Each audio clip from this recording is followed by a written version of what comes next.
దేవుని వాగ్దానం. ఈ ఉదయకాల సమయంలో ఈ దినం దేవుని వాగ్దానం అనే చక్కటి ఆత్మీయ కార్యక్రమానికి ప్రేమతో ఆహ్వానిస్తూ ఎలా ఉన్నారు? బాగున్నారా? పొద్దున్న లేచారా? ప్రార్థన చేసుకున్నారా? బైబిల్ చదువుకున్నారా? దేవునితో ఉన్నారా?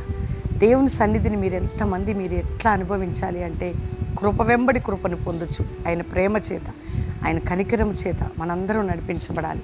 ప్రార్థనలు, ఆత్మీయతలు ఎదుగుదల కలిగి ఉండాలి. ఎక్కడ మీరు పడిపోకుండా దేవునితో నడిచే అనుభవం, దేవునితో ఉండే అనుభవం, దేవునితో సాగే అనుభవం మీకు ఉండాలి. ఈరోజు ఎండిపోయిన స్థితిలో ఉన్న ఈరోజు పునరుద్ధాన దినం కదండి. అందరం మందిరానికి రావాలి, దేవుని ఆరాధించాలి, స్తుతించాలి. యేసు రక్షకుడు నీ కోసం ప్రాణం పెట్టాడు, నీ కొరకు ప్రాణం పెట్టాడు, నా కొరకు ప్రాణం పెట్టాడు. ఎవరండి ప్రాణం పెట్టింది? ఆయనే. కాబట్టి నీ కొరకు ప్రాణం పెట్టిన నీ దేవుని నువ్వు ప్రేమించవా? ఆయన వైపు తిరగవా? ఎన్ని కష్టాలు, బాధలండి, సమస్యలండి, ఇరుకులండి, ఇబ్బందులండి, అయ్యో నా భర్త, అయ్యో నా కుమారుడు, అయ్యో నా కూతురు, అయ్యో నా భార్య, అయ్యో నా ఇంటివారు, నా శత్రువులు, భయంకరమైన పోరాటం. నీకు అన్యాయం జరగదు, న్యాయం చేస్తాడు. ఒకే ఒక మాట నేను చదువుతున్నాను. మరి యెషయా గ్రంథం 35వ అధ్యాయం 10వ వచనం.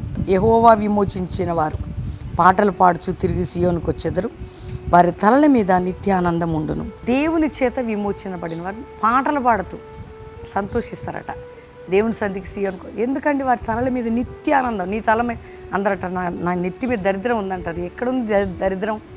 యేసయ్య ఉన్నాడు నీకు. ఆయన చేత విమోచించబడిన వారి నెత్తి మీద దరిద్రం ఎందుకు ఉంటుందండి? సంతోషం ఉంటుంది, సమాధానం ఉంటుంది, దేవుని కృప ఉంటుంది. అందుకే ఈరోజు ప్రభువు మాట్లాడుతున్నాడు.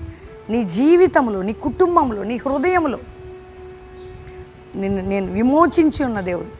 అందుకని నిన్ను విమోచించి అట నీ మీద, నీ కుటుంబం మీద సంతోషం, ఆనందాన్ని కలుగజేస్తాడట. నీకు విమోచన కలుగజేసి నీలోనూ నీ కుటుంబంలోనూ సంతోషం కలుగజేసి. ఎంత మంచి సంతోషం అండి. హ్యాపీగా ఉండండి, దేవుని స్తుతించండి, సంతోషించండి, గంతులు వేయండి. మీ ప్రతి బంధకాలు తెంచి దేవుడు మిమ్మల్ని నిలబెట్టబోతున్నాడు. అందరు ధైర్యంగా ఉండండి. ప్రార్థన చేసుకుందాం. తండ్రి, ఉదయకాలం ఎంతమంది బిడ్డలు వాగ్దానం విన్నారో, రిసీవ్ చేసుకున్నారో, రక్షణ లేని వారికి రక్షణ, మారు మనసు, పాపక్షమాపణ దయచి, ఆత్మీయంగా పడిపోయిన వారికి కట్టబడాలి, రోగులు బాగుపడాలి, వ్యాధులు ఉన్నవారు స్వస్థత పొందాలి, నిందల్లో, గాయాల్లో, అవమానాల్లో, పోరాటాల్లో, కృంగుదల్లో ఉన్నవారికి మోచింపబడాలి. ఎక్కడ ఎవరికే శోధన తొలగిపోవాలి. యేసయ్యా, నీ కనికర హస్తం వారిపై చాపు నాయన. నా తండ్రి, పడిపోయిన జీవితాలు, భారతదేశ ప్రజలని, అనేక కుటుంబాలని, సంఘాలని నీ కృపచేత రక్షించమని ప్రార్థన చేస్తున్నాను.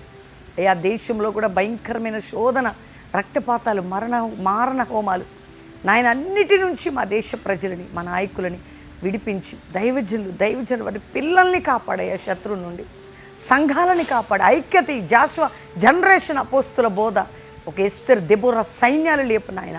ప్రపంచ భారతదేశంలో నూతన ఉజ్జీవాన్ని లేపు తండ్రి. కల్వరి మినిస్ట్రీని లేవనెత్తి మా మీద, మా కుటుంబాలు నిత్యానందం, సంతోషం కలుగజేసి మేమందరం నీలో ఆనందించాలి. మ్యారేజ్ డే కుటుంబానికి సంవత్సరం నిత్య సంతోషం, బర్త్డే బిడ్డలకు నిత్యానందం కలుగజేసి అందరిపై విడుదలనిచ్చి తోడై ఉండమని యేసు నామములో అడుగుచున్నాం తండ్రి. Amen, amen, amen. ఈ వాగ్దానం అందరూ లైక్ చేసి షేర్ చేయండి, మంచి కామెంట్స్ పెట్టి దేవుని మహిమపరచండి.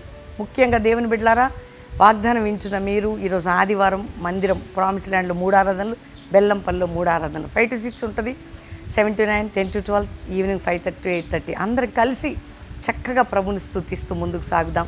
ఎవరు బెల్లంపల్లి రావాలని శనివారం సర్వీస్కి రండి, పాలు పొంది ఆదివారం చూసుకొని వెళ్ళొచ్చు. కల్వరి ప్రామిస్ ల్యాండ్లో ఆదివారం.